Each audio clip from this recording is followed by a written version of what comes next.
Welcome to the Jungle Hall of Fame. Today, we'll meet great people who changed the world through their ideas, art, and courage.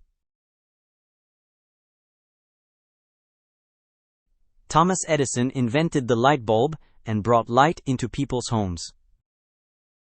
Invented. Albert Einstein was smart and discovered the theory of relativity and taught us about science. Discovered.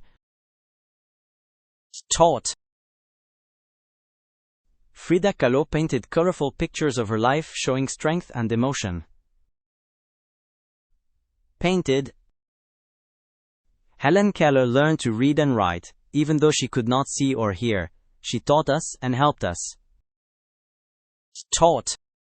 Helped.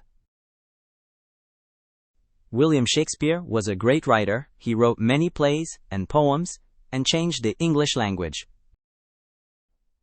Wrote. Great work. Remember, success isn't one moment. It's the journey of learning, just like them.